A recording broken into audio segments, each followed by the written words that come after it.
My name is Ibrahim Traoré. I serve as the president of Burkina Faso, a country in West Africa that many people around the world had never heard of until recent years.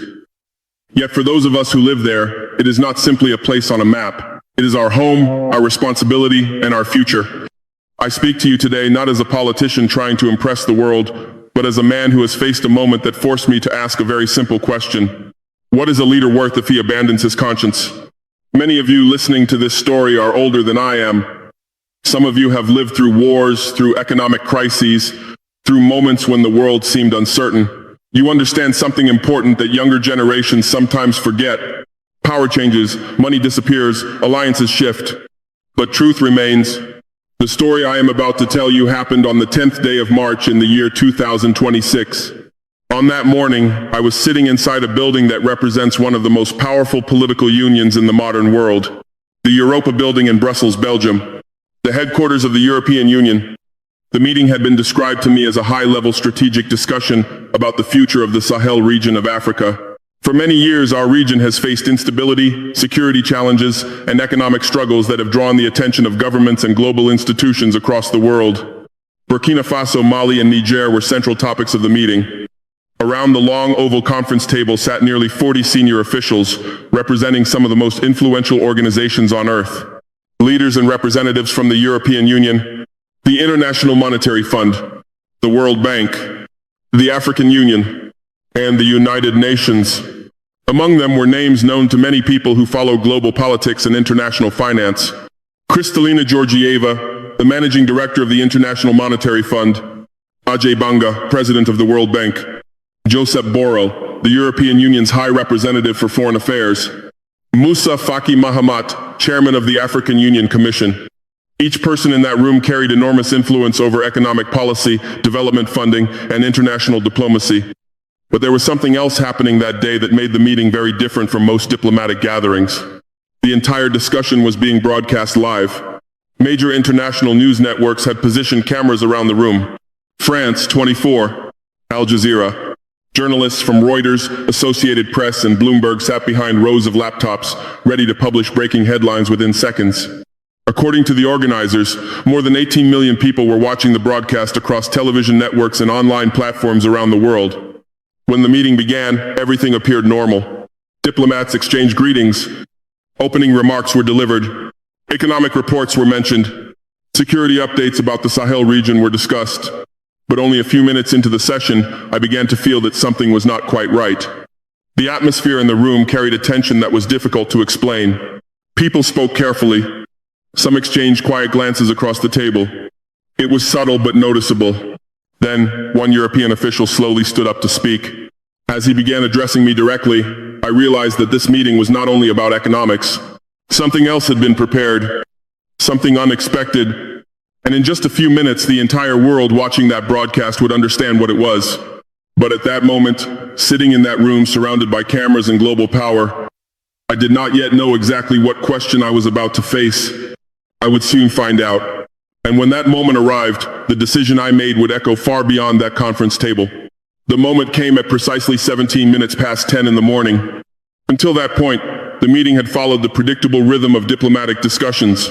Reports were presented, analysts referenced economic forecasts, officials spoke about infrastructure, security cooperation, and regional stability. Everything sounded calm, professional, controlled. Yet beneath that calm surface, I sensed that many people in the room were waiting for something. Then one of the senior officials representing the European Union leaned slightly forward in his chair.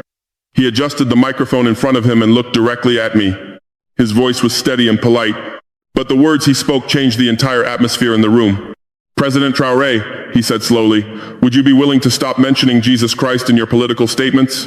For a moment, the question seemed almost unreal. It was not aggressive. It was not shouted. It was asked calmly, almost casually. Yet the effect was immediate. The room became completely silent. More than 40 television cameras were pointed directly toward me. The journalists sitting behind their laptops stopped typing. Several diplomats who had been whispering quietly to each other suddenly froze in place. The silence was not the ordinary pause that follows a diplomatic question. It was deeper than that. It was the kind of silence that happens when everyone in a room realizes they are witnessing something unexpected. I remember looking around the table. Some faces remained expressionless. Others appeared slightly tense. A few individuals lowered their eyes toward the documents in front of them, as if they preferred not to be part of the moment unfolding. But the cameras did not look away. Around the world, millions of people were watching. The microphones captured every breath, every pause, every word. Behind the conference table sat reporters from Reuters, the Associated Press, and Bloomberg. Their screens were open, ready to publish headlines the moment something important happened. And suddenly, something very important had just happened. But what many viewers did not yet understand was that this question had not appeared randomly. Diplomatic meetings rarely produce surprises without preparation. Questions like this are rarely asked without a reason. I knew that. Many people in the room knew that, which meant that the question was not the real message. It was only the beginning. As I sat there listening, I did not immediately answer. Not because I was afraid, but because I wanted to understand the intention behind the question. In politics, words are often used as doors. Sometimes they open discussions. Other times they reveal something hidden behind them. So instead of speaking immediately, I waited. And that silence allowed the weight of the moment to grow even heavier. I could hear the faint clicking sound of camera lenses adjusting focus. Someone shifted their chair quietly. A journalist in the back row leaned closer to his keyboard. The official who had asked the question remained calm. He did not repeat himself. He simply waited for my response. But before I could speak, another voice entered the conversation. And that voice made it clear that the question was only the first step of something much larger. Something that would soon place an extraordinary decision in front of me. Because what they said next revealed why that question had been asked in the first place. And when the condition was finally explained, the entire room understood that the conversation had just moved far beyond diplomacy. The silence that followed the first question had barely settled when another voice entered the discussion. This time it was not the European official who had spoken first. The microphone switched on in front of a representative of the World Bank. He leaned slightly forward, folded his hands on the table, and began speaking in a tone that sounded calm and professional. It was the tone used in boardrooms and international negotiations all over the world. But the meaning behind his words was anything but ordinary. He said that the international community deeply respected Burkina Faso and the people of the Sahel region. He spoke about cooperation, development, and the importance of building stability in areas that had suffered many years of conflict and economic hardship. At first, his words sounded encouraging. He spoke about opportunity, about partnership, about investment. Then he reached the real point of his statement. He explained that several major international institutions had been discussing a significant financial package that could help accelerate economic development in Burkina Faso and across the Sahel. The numbers he mentioned were not small. He spoke about $320 million in financial assistance from the International Monetary Fund. He described an infrastructure investment program worth more than $1 billion that the World Bank was prepared to support. He also mentioned nearly $500 million in energy development projects that could expand electricity access across large parts of the region. Altogether, the potential value of the support package approached nearly $2 billion. For a developing country like Burkina Faso, those resources could transform roads, schools, hospitals, and power systems. They could improve daily life for millions of people. Anyone listening would understand the significance. And that was precisely why the next sentence carried such weight. The representative paused briefly before continuing. Then he explained that international partnerships require what he called a shared commitment to political neutrality in matters of faith. He spoke carefully, slowly, choosing each word as if it had been rehearsed many times before. He said that if I were willing to publicly clarify that my personal religious beliefs would remain separate from my political leadership, it could create what he called a more stable framework for cooperation. But then he added something that did not require further explanation. He said that if such clarification were not possible, then certain financial support programs might need to be reconsidered. He did not raise his voice. He did not make a threat. But everyone in the room understood what he meant. When a financial institution speaks about reconsidering support, it rarely means something positive. It means uncertainty, delays, suspension of projects, loss of funding, and in some cases, it can lead to diplomatic and economic pressure that extends far beyond a single meeting. As his words settled into the air, I noticed several people shifting slightly in their seats. Some diplomats looked down at their papers. Others exchanged quick glances with colleagues sitting nearby. Even among experienced officials, moments like this create tension, because everyone knows that what is happening is no longer a simple policy discussion. It has become a moment of decision.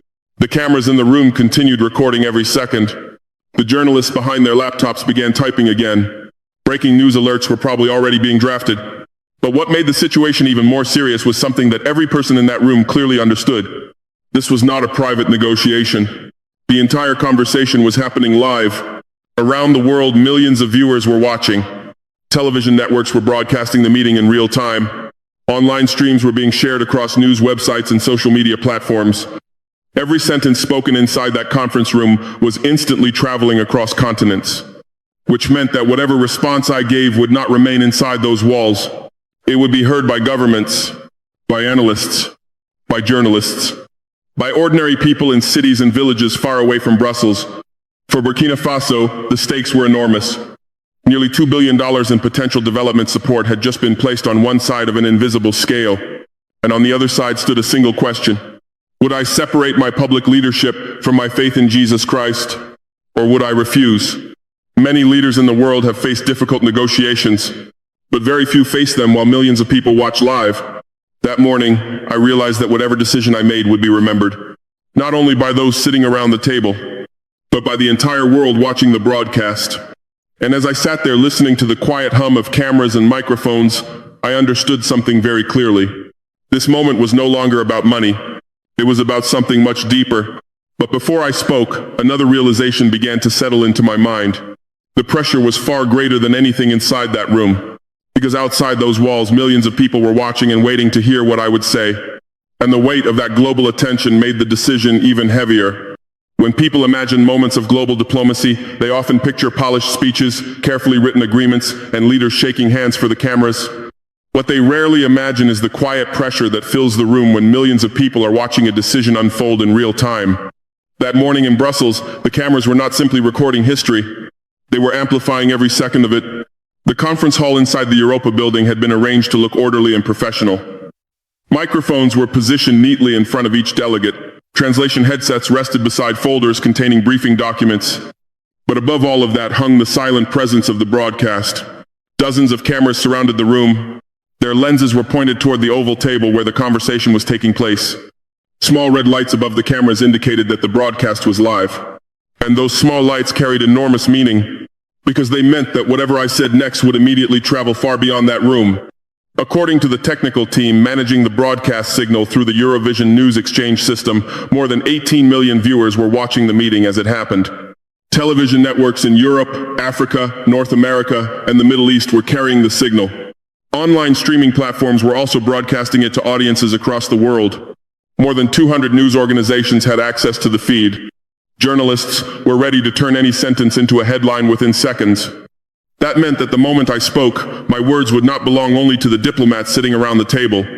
They would belong to the world. And when the world listens, every word matters. I sat quietly for a moment, allowing the weight of that reality to settle into my thoughts. A wrong answer could trigger diplomatic tension. An impulsive sentence could create economic consequences. A careless response might be interpreted in ways that no one in that room intended. Leaders must always choose their words carefully. But in that moment, the decision felt even heavier, because the consequences were not theoretical. They were immediate. Nearly $2 billion in economic support had just been placed into the discussion. For many countries, such an offer would not even be debated. It would simply be accepted. Development funding brings roads, hospitals, electricity, and schools. Those things matter deeply to people who are trying to improve the lives of their citizens. Burkina Faso is no different. We face serious challenges. Our people deserve opportunity. Our children deserve a future where stability and education are stronger than conflict and poverty. As president, I think about those responsibilities every single day. So as the cameras recorded my silence, another thought began forming in my mind. What if my decision affected the economic future of my country? What if refusing that condition meant losing projects that could improve the lives of millions? These are not small questions. They are the kind of questions that can keep leaders awake at night. The entire room remained quiet. No one interrupted the moment. Some officials watched me closely. Others seemed careful not to show any reaction at all. But I knew that everyone in that room was thinking the same thing. What will he say? And beyond that room, millions of viewers were asking the same question. People in Europe, people in Africa, people in America, people who had never heard of Burkina Faso before that day. all of them waiting to hear the answer. That kind of attention can create enormous pressure. Many leaders feel the need to respond quickly in moments like that. But sometimes the most important thing a person can do is pause. So I allowed myself a moment to breathe. And in that quiet moment, another question appeared in my mind. It was not a political question. It was not an economic calculation. It was something much more personal. I asked myself something very simple. If a leader is willing to trade his faith for money and influence, then what exactly does he still represent? The room remained silent. But inside my thoughts, that question had become louder than anything else. Because leadership is not only about managing resources, it is about representing values. A nation can receive investments, a government can sign agreements, but if a leader abandons his conscience in the process, then the foundation of leadership begins to crumble. That realization slowly brought clarity to the moment. The pressure from the cameras was real. The financial offer was significant. The expectations of the international community were obvious. But there was another responsibility that mattered just as much. The responsibility to remain honest with oneself. And as that understanding settled into my thoughts, I realized that the real decision I faced had nothing to do with diplomacy. It had everything to do with integrity. But before I spoke my answer to the room, there was one final moment of reflection that shaped everything I was about to say. A moment when I asked myself one of the most important questions any leader can face. What is the value of power if it requires abandoning the truth? There are moments in life when time seems to slow down, not because the world actually stops moving, but because the mind begins to examine everything with unusual clarity. That was the feeling I experienced in the conference hall that morning. The room was still silent. The cameras were still recording. Millions of viewers around the world were still watching. Yet inside my thoughts, everything had become very focused. I began asking myself questions that had nothing to do with diplomacy or negotiations. Questions that every leader eventually faces, though not always in front of a global audience. What does it mean to represent a nation? What does it mean to lead people who trust you? And what happens when the price of cooperation is the quiet surrender of your own convictions? These questions are not theoretical. They are deeply personal. Because leadership is not simply about making policies or signing agreements. Leadership is about trust. When people vote for a leader, or when they place confidence in someone to guide a country, they are not only choosing a manager of government affairs, they are choosing someone whose character they believe will remain steady in difficult moments. That morning in Brussels, I understood that the moment unfolding before me was not simply about religion and politics. It was about the meaning of integrity. Burkina Faso, like many nations, needs development. We need investment. We need infrastructure, energy projects, and economic partnerships. Our people deserve opportunity. They deserve schools where children can learn safely. They deserve hospitals where families can receive care. They deserve roads and electricity that allow communities to grow. Every responsible leader understands these needs. And when financial support is offered, it can appear like a solution to many challenges. Nearly $2 billion in development programs could help transform parts of our country. Anyone sitting in my chair would recognize the significance of such support. But another thought entered my mind. A country does not only need money, it also needs leaders who remain faithful to their principles.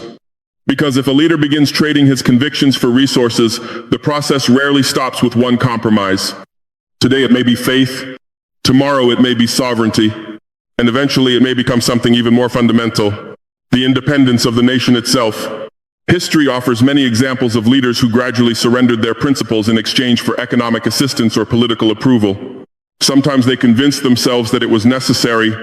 Sometimes they believed that small compromises would bring larger benefits later. But often those compromises slowly eroded the very foundations of leadership. As I sat there thinking, I remembered something I had learned long before becoming president. Power is temporary. Positions come and go. Political alliances change with time. But a person's conscience remains with them for the rest of their life. A leader can lose power and still walk with dignity. But a leader who abandons his conscience may keep power for a while, yet lose something far more important. He loses the ability to look honestly at himself. That realization made the situation much clearer. The question placed before me was not really about religion and political speeches. It was about whether a leader should hide what he believes in order to appear acceptable to powerful institutions. The request sounded simple. All that was required was a public statement separating faith from leadership. Many people might consider that a reasonable compromise. After all, governments often encourage neutrality in matters of religion. but I knew that the request carried a deeper implication. It was not simply asking me to be neutral. It was asking me to silence something that had guided my decisions for many years. My faith in Jesus Christ. For me, faith is not a decoration added to political speeches. It is not a tool for persuasion. It is the foundation of how I understand responsibility, humility, and justice. It reminds me that power should serve people, not dominate them. It reminds me that leaders will eventually answer not only to voters or institutions, but also to a higher moral standard. Without that understanding, leadership easily becomes a pursuit of personal influence rather than service. And that was the moment when the final question appeared clearly in my mind. If I accept this condition today, what will I stand for tomorrow? Would I still represent the same principles that brought me into leadership? Or would I become someone shaped by the expectations of others? The answer began forming quietly, not as a dramatic declaration, but as a calm understanding. A leader cannot sell his conscience and still claim to represent his people with honesty. The development of a nation is important. Economic partnerships matter, but integrity matters just as much, perhaps even more, because a nation guided by strong principles can rebuild economic strength over time, but a nation led by compromised leadership slowly loses the trust of its own people. As these thoughts settled in my mind, the tension I had felt earlier began to fade. The pressure of the cameras was still there. The global audience was still watching. The financial offer had not disappeared, but the decision itself had become simple. Not easy, but simple. And when clarity finally arrived, I understood that the answer I was about to give might surprise many people in that room. Because sometimes the most powerful response is not the one that negotiates. Sometimes it is the one that stands firm. So I slowly placed my hands on the table. I rose from my chair, and I prepared to speak. What happened next created a moment of silence so complete that even the journalists stopped typing. When I stood up from my chair, the room seemed to hold its breath. No one interrupted the moment. The microphones were still active. The cameras continued to record. The quiet hum of broadcast equipment filled the background. But beyond that faint sound, the hall was completely silent. Everyone understood that the answer was coming. I looked slowly around the conference table. These were not ordinary observers. They were experienced diplomats, financial leaders, and international officials who had spent decades negotiating complex global agreements. Many of them had seen intense discussions before, yet this moment felt different, because the question was no longer about policy. It had become personal. I did not raise my voice. There was no anger in my tone. I simply spoke clearly so that everyone in the room and everyone watching around the world could hear the words. I said that I understood the importance of cooperation between nations. I said that Burkina Faso valued partnerships with international institutions and with countries across the world. I acknowledged that development, investment, and infrastructure were important for the future of our people.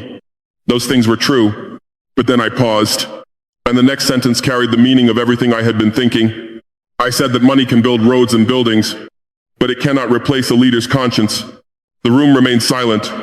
Several officials leaned slightly forward in their seats. I continued speaking.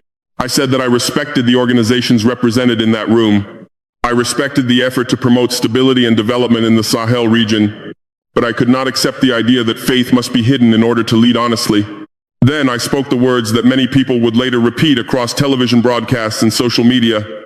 I said slowly, choosing each word carefully, I may lose financial support, I may lose agreements, but I will never deny Jesus Christ. For a moment that seemed longer than it probably was, nothing happened. No one spoke. No one moved. Even the quiet clicking sounds from journalists' keyboards had stopped. The entire room had become still. It was not the silence of disagreement. It was the silence of surprise. Many people had expected negotiation. Some had probably expected a carefully balanced diplomatic answer, but they had not expected a refusal spoken so directly.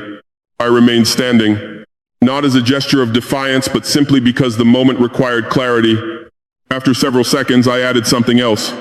I said that leadership is not measured by how much power a person holds. It is measured by whether that person remains faithful to the truth when power is tested.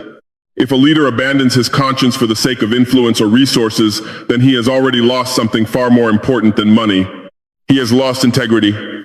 I explained that my faith does not weaken my leadership. It strengthens it, because faith reminds a leader that power is temporary. It reminds him that authority should serve people rather than control them. And it reminds him that truth should never be traded like a commodity. The silence in the room continued, but now it felt different. Some faces around the table showed quiet reflection. Others appeared surprised, perhaps even unsettled. The journalists in the back row began typing again. Their screens were filling with words that would soon appear as headlines across the world. But in that moment, I was not thinking about headlines. I was thinking about something much simpler. I had answered the question honestly, and sometimes honesty is the only thing a leader can truly control. Then, after what felt like a long pause, the atmosphere in the room shifted in an unexpected way. Because the reaction that followed was not what many people had predicted. Some officials exchanged quiet glances. Others nodded slightly. And somewhere near the back of the room, a soft sound broke the silence. A few people began to clap.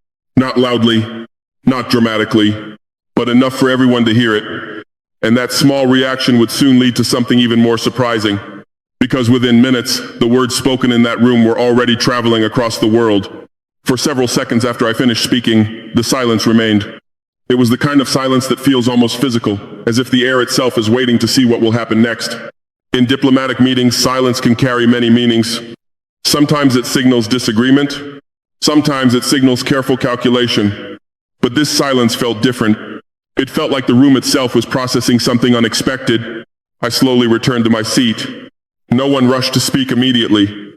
The microphones remained open, but no voices came through them. The cameras continued broadcasting the scene to millions of viewers around the world. Then, from somewhere near the back of the conference hall, a soft sound broke the stillness. A single pair of hands began to clap. It was not loud. It was not theatrical. It was almost hesitant. But in a quiet room, even a small sound becomes noticeable. A few heads turned toward the source of the sound. Another pair of hands joined. Then another. The applause remained light and brief, but it carried a message that did not require explanation. Not everyone in the room agreed with what I had said, but some people clearly respected the fact that the answer had been honest. Diplomatic gatherings rarely include applause. They are designed to remain formal and controlled. Yet in that moment, the reaction came naturally from a few individuals who seemed moved by what they had heard. The applause faded quickly. The room returned to its professional atmosphere. But something had shifted. Several delegates who had previously remained expressionless now appeared thoughtful. One official leaned back slightly in his chair, his hands folded together as if reconsidering the direction of the conversation. Another quietly adjusted his glasses and looked down at his notes. Across the table, a representative from an African delegation gave a small nod. It was not dramatic. It was simply an acknowledgement. Meanwhile, behind the conference table, the journalists had become extremely busy. The quiet clicking of keyboards filled the room once again. Reporters from Reuters, the Associated Press, and Bloomberg were sending urgent updates to their editors. Within minutes, newsrooms across the world began receiving the first summaries of what had just happened. Breaking news alerts were being prepared. Television anchors were receiving fresh information through their earpieces. And somewhere in control rooms far away from Brussels, producers were realizing that an unexpected moment of global diplomacy had just unfolded live on air. Inside the conference hall, the discussion eventually resumed. But the tone had changed. The conversation about development projects and economic partnerships continued, yet everyone seemed aware that the meeting had already produced a moment that would be remembered long after the session ended. Some officials asked follow-up questions about regional security. Others returned to technical discussions about infrastructure and investment. The meeting continued for several more hours, but the earlier exchange remained present in everyone's mind, because sometimes a single moment reshapes the entire atmosphere of a conversation, and that moment had already occurred. What many people inside the room did not yet realize was that the reaction outside the building was already growing rapidly. The video of the exchange had begun circulating online almost immediately. News organizations were replaying the footage.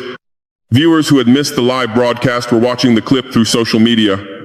Within a very short time, millions more people would hear the words spoken inside that conference hall. And as the video spread across the internet, reactions began appearing from every corner of the world. Some people praised the decision. Others criticized it.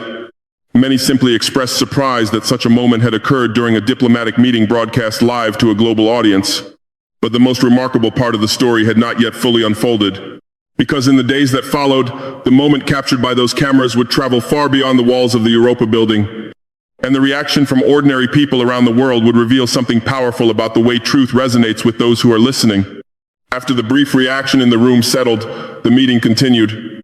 Diplomatic conversations have a way of returning to their structured rhythm. Officials resumed discussing security cooperation in the Sahel. Economic reports were referenced again. Analysts spoke about infrastructure development and regional stability. But something inside that room had already changed. Even as the discussion moved forward, many people were still thinking about the exchange that had just taken place. And I knew something important. The millions of people watching the broadcast had not only heard my answer, they were waiting to understand what it meant. Moments like that can easily become headlines. A sentence can travel around the world, repeated again and again, sometimes without the deeper message that gave it meaning. So before the discussion moved completely away from the subject, I spoke once more. I did not stand this time. I simply leaned slightly toward the microphone. The room became quiet again, though not as dramatically as before. Everyone understood that I was adding something. And what I wanted to say was not about negotiation. It was about leadership. I said that a leader can lose power. A leader can lose political support. A leader can even lose international partnerships. Those things have happened many times throughout history. But if a leader loses his conscience, then he has already lost everything that truly matters. The room listened carefully. There was no interruption. I continued by explaining that faith does not weaken leadership. In fact, it can strengthen it. Because faith reminds a person that authority is not the highest power in the world. Faith reminds us that leaders are not owners of their nations. They are servants of their people. When a leader believes that power is everything, he becomes vulnerable to influence. He begins to fear losing position. He begins to shape decisions based on what will preserve his authority.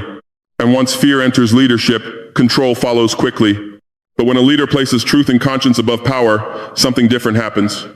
He becomes difficult to manipulate because his decisions are no longer driven by fear. They are guided by principle. That is not always the easiest path. Sometimes it creates tension. Sometimes it leads to criticism. But it creates a foundation that cannot easily be bought or negotiated away.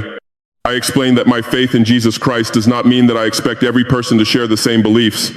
The world contains many cultures, many religions, and many perspectives. Respect between people of different beliefs is essential. But respect does not require silence about personal conviction. Respect means allowing people to speak honestly about what guides their lives. For me, that guidance comes from the teachings of Christ. Those teachings emphasize humility, responsibility, justice, and compassion. They remind leaders that serving others is more important than protecting personal power. They remind us that truth should never be hidden simply to make authority more comfortable. As I finished speaking, I noticed several people listening very carefully. Some wrote notes. Others simply watched quietly. No one interrupted. And I realized something important in that moment. The message I had spoken was not only for the officials sitting around that table. It was for the millions of people watching across the world. Because many ordinary people feel that power has become disconnected from conscience. They see leaders arguing about money, influence, and control. But they rarely hear leaders speak about integrity. Yet integrity is what gives leadership its meaning. Without it, power becomes only a competition. With it, leadership becomes service. The meeting continued after that, but the moment had already carried its message. Some people would agree with what I said. Others would disagree. That is natural in a world with many perspectives. But I believe that one truth remained clear. A leader who refuses to sell his conscience cannot easily be bought. And that principle matters not only in politics, it matters in everyday life. Parents teach it to their children. Communities depend on it. Societies survive because of it. Truth may not always bring immediate reward, but it creates something far more durable than temporary advantage. It creates trust. And trust is the foundation upon which every strong nation must stand. Yet what none of us inside that room fully understood at the time was how quickly the moment would travel beyond Brussels. Because within 2 days, the video of that exchange would begin spreading across the internet in ways that no one had predicted. Millions of people who had never heard of that meeting would suddenly see the moment for themselves. And the reaction that followed would turn a quiet diplomatic exchange into one of the most widely discussed moments of that year. When the meeting at the Europa building finally ended, the atmosphere outside the conference hall felt very different from the quiet tension that had filled the room earlier. Diplomats walked out in small groups, continuing their conversations in low voices. Journalists hurried through the corridors with phones in their hands, already speaking with editors in different countries. Cameras that had broadcast the meeting were slowly being dismantled. From the outside, it looked like an ordinary conclusion to a diplomatic gathering, but the real story had already begun to move far beyond the building. Within minutes of the meeting ending, several international news organizations began releasing short video clips from the exchange. At first, it appeared on the websites of a few major outlets. Then it appeared on social media. A journalist from Reuters posted a brief segment of the moment when the question was asked. Another reporter shared the part where I answered. Those short clips began spreading rapidly. The internet moves quickly, especially when a moment captures something unexpected. People began sharing the video with short comments. Some described it as a rare moment of honesty in international diplomacy. Others described it as controversial. But almost everyone agreed that the moment was unusual. By the end of the first day, the clip had already reached millions of viewers. Television networks replayed the exchange during evening news broadcasts. Political analysts began discussing the implications. Some commentators focused on the financial offer that had been mentioned during the meeting. Others focused on the broader question of whether faith should appear in political leadership. And then something interesting happened. The discussion moved beyond political experts. Ordinary people began reacting. Teachers shared the video with their students. Church groups posted it on community pages. Retired veterans wrote comments about leadership and conviction. Parents sent the clip to their children. Within 48 hours, the numbers had grown dramatically. Across platforms such as YouTube, Facebook, and other social media networks, the video had already been viewed more than 40 million times. More than 5 million people had shared the clip. Thousands of comments appeared beneath the posts. Some messages came from people who supported the decision strongly. Others came from people who questioned it. But many comments shared a similar theme. People said they were surprised to see a leader speak so directly about conscience in a global diplomatic setting. Political analysts soon began referring to the moment as one of the most debated diplomatic exchanges of that year. Not because it involved military conflict or economic sanctions, but because it raised a question that many societies struggle to answer. Should leaders hide their personal beliefs in order to appear acceptable to institutions? Or should they speak openly about what guides their decisions? Different cultures answer that question differently. In some countries, public faith is common in leadership. In others, strict separation between religion and politics is expected. That debate has existed for generations. But what made this moment unique was the setting in which it happened. A global broadcast, a high-level international meeting, and a decision spoken live in front of millions of viewers. In the days that followed, journalists continued asking questions about the exchange. Some wanted to know whether the financial programs discussed during the meeting would still move forward. Others asked about the broader relationship between Burkina Faso and international institutions. Diplomacy continued, as it always does. Conversations did not stop. Negotiations did not end. But something interesting had occurred. The moment had created a conversation that went far beyond one meeting or one country. People around the world began discussing leadership in a slightly different way. Not only in terms of economics or policy, but in terms of conscience. That surprised many observers. Because in modern politics, discussions about integrity are often overshadowed by debates about strategy and influence. Yet the response from ordinary viewers suggested something important. Many people still care deeply about whether leaders remain true to their values. And when they see a moment where conviction is tested, they pay attention. As the video continued circulating across the internet, journalists began contacting my office for comments. Some asked whether I had expected the exchange to become so widely discussed. The honest answer was simple. When I spoke that morning, I was not thinking about viral videos or headlines. I was thinking about a question placed before me, and I answered it as honestly as I could. But the story was not finished, because after the global attention began to fade slightly, another question remained. People wanted to know whether I regretted the decision. They wanted to know if the pressure from that moment had created fear or doubt. And that question leads to the final part of this story. Because leadership often requires standing alone in difficult moments. But sometimes faith reminds us that we are never truly alone. In the days that followed the meeting in Brussels, many people asked the same question. Some journalists asked it during interviews. Some political analysts wrote about it in newspapers. Even people in my own country raised it when they discussed the moment with friends and family. The question was simple. Did I regret the decision? It is a reasonable question. Because leadership always involves consequences. Every decision opens one door and closes another. When a leader refuses an offer that carries significant economic value, people naturally wonder whether that choice might bring difficulties later. And I understand why people asked. Burkina Faso is not one of the wealthiest countries in the world. Our people work hard. Our communities face challenges. Development matters deeply to us. Infrastructure, energy projects, and economic partnerships can improve daily life for millions of citizens. So when a financial package approaching $2 billion becomes part of a discussion, no responsible leader ignores its importance. But when I think back to that moment in the conference hall, the answer remains the same. No, I do not regret the decision. Because regret usually comes when a person believes they have acted against their conscience. And that was not the case. What guided my response was not anger or pride. It was faith. For many people around the world, faith is something private, a quiet part of life that remains within family or community. For others, faith becomes a compass that influences how they understand responsibility, justice, and leadership. For me, faith in Jesus Christ has always been that compass. Not because it provides political advantage, not because it creates public approval, but because it reminds me that leadership must remain grounded in humility. The teachings of Christ emphasize service rather than domination. They emphasize honesty rather than manipulation. They remind leaders that every human being possesses dignity that should be respected. These principles shape how I view authority. When someone believes that power belongs only to them, leadership becomes dangerous. History shows many examples of leaders who became convinced that their authority made them untouchable. Eventually, those leaders often lost the trust of their people. Faith, however, creates a different perspective. It reminds us that power is temporary. Position change. Governments rise and fall. But truth does not change. And when a leader understands that truth, he becomes less afraid of losing influence. Because influence is not the ultimate measure of success. Character is. After the meeting in Brussels, some observers predicted that my decision might isolate Burkina Faso diplomatically.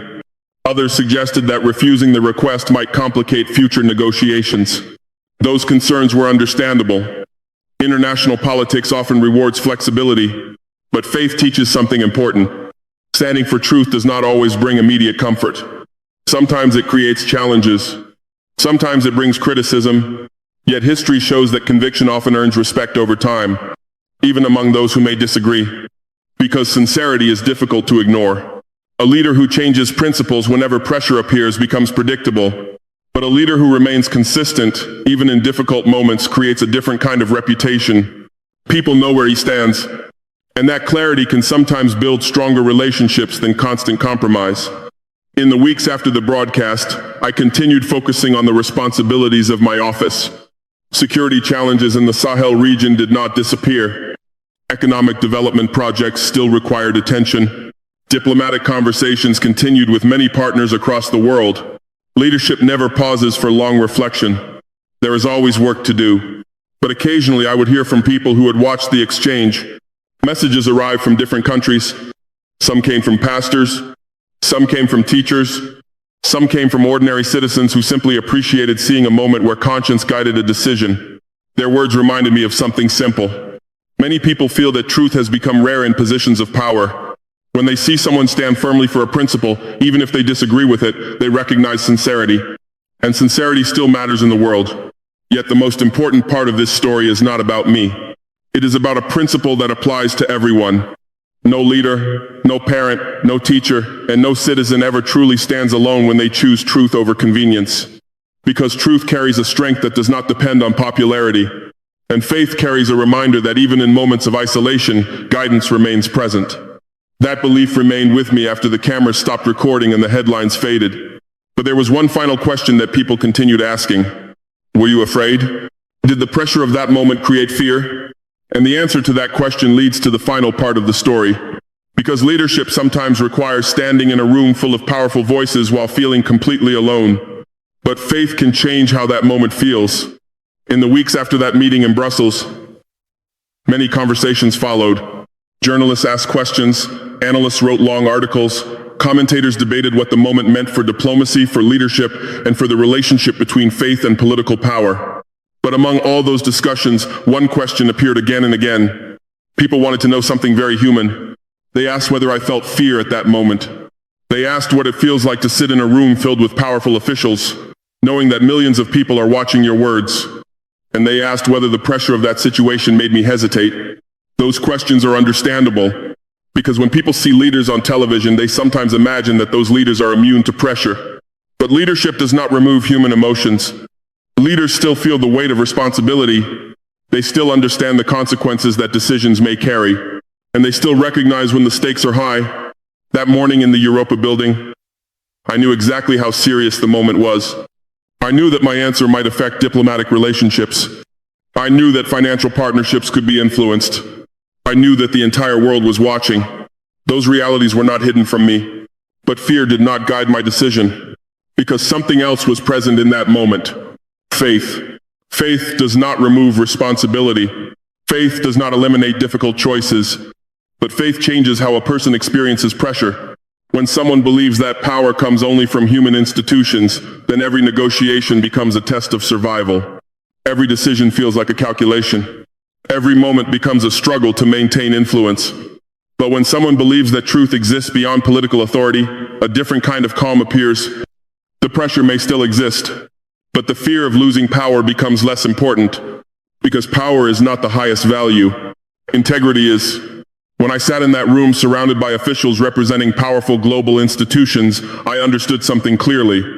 A leader may appear alone in a room full of influence, but if that leader remains faithful to truth, he is not truly alone. Faith reminds us that conscience has a voice stronger than any negotiation. Faith reminds us that guidance can appear even when circumstances seem overwhelming. And faith reminds us that leadership is not only about winning arguments, it is about standing for principles that deserve to endure. After the meeting ended and the headlines moved on to other events, life returned to its normal rhythm. Government work continued. The responsibilities of leading a nation did not disappear. Security challenges remained in the Sahel region.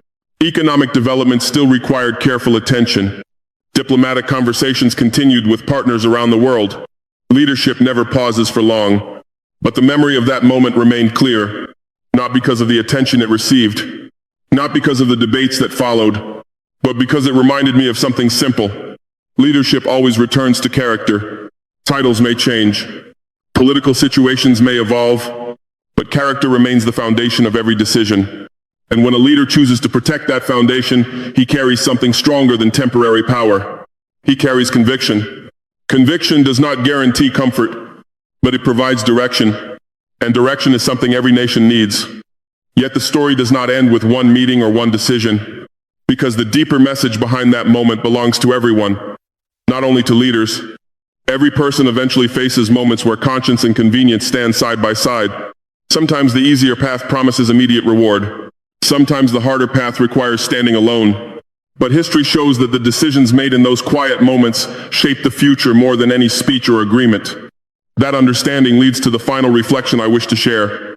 Because beyond politics, beyond diplomacy, and beyond global broadcasts, the world still needs something very simple: truth. And that is where the final part of this story begins. When I look back at that day in Brussels, I do not only remember the question that was asked, I remember the deeper lesson that moment revealed. It reminded me that the world today is searching for something many people feel is disappearing: truth. Across nations and across generations, people sense that power often speaks louder than conscience. They see leaders arguing about money, territory, influence, and political advantage. But rarely do they hear conversations about integrity. Yet integrity is the quiet force that sustains societies. Without it, even the most powerful institutions become fragile. That meeting inside the Europa building was not simply a diplomatic exchange. It was a small moment that reflected a larger struggle taking place in many parts of the world. The struggle between convenience and conviction. The struggle between temporary gain and lasting principle. Every generation faces this struggle in different forms. Some face it in politics. Others face it in business, in family life, or in personal choices that no television camera will ever record. But the question remains the same. What do we stand for when pressure appears? The world today does not only need stronger economies or larger institutions. It needs stronger character. Character in leaders. Character in communities. Character in ordinary people who choose honesty even when dishonesty might appear easier. Africa is a continent full of young people who are searching for hope. Many of them want to see a future where their nations grow stronger, where opportunity replaces instability, and where leadership is guided by responsibility rather than personal ambition. I believe that future is possible. But it requires something deeper than development plans or political strategies. It requires moral courage. The courage to say no when something is wrong. The courage to stand for justice even when pressure becomes uncomfortable. And the courage to remember that power should always serve people rather than control them. My hope is not only for Burkina Faso, my hope is for the entire world. I hope that nations learn to cooperate without trying to control one another. I hope that leaders remember they are servants, not masters, of the people they represent. And I hope that individuals rediscover the quiet strength that comes from living according to truth. Faith has always played a role in guiding humanity through difficult times. For many people, that faith is expressed through Christianity. For others, it may appear through different spiritual traditions. But across cultures, faith carries a similar message. Human beings were not created simply to pursue power. They were created to pursue meaning. And meaning often begins with a simple decision. The decision to reject what is harmful and choose what is good. Every person listening to this story carries that ability. You may not sit in international meetings. You may not hold political office. But your choices still matter. Parents shape the values of their children. Teachers shape the minds of the next generation. Neighbors shape the character of communities. And when millions of individuals choose honesty, kindness, and responsibility, entire nations begin to change. The world today often feels divided. People argue about politics, about ideology, about culture and belief. But beneath those differences lies a truth that unites us. Every human being hopes for peace. Every family hopes for safety. Every child hopes for a future brighter than the past. That future will not be built by fear or corruption. It will be built by courage. The courage to live with integrity. The courage to turn away from what destroys communities. And the courage to walk toward what builds them. My prayer is that Africa will rise with leaders who remember these principles. My prayer is that the world will learn again that power without conscience is dangerous. And my prayer is that each person listening will reflect on the direction of their own path. If there is anger in your heart, release it. If there is dishonesty in your life, leave it behind. If there is injustice around you, speak against it. Because the future of our world will not be determined only by presidents or institutions. It will be determined by the choices made in millions of individual hearts. And if those hearts turn toward what is good, then hope will never disappear. I share this story not to glorify a moment, but to remind everyone of a simple truth. A leader may stand alone in a room filled with power, but a person who stands with truth is never truly alone. So I leave you with these words. I am Ibrahim Traoré, President of Burkina Faso. What I have spoken to you today comes from my heart, and it is the truth.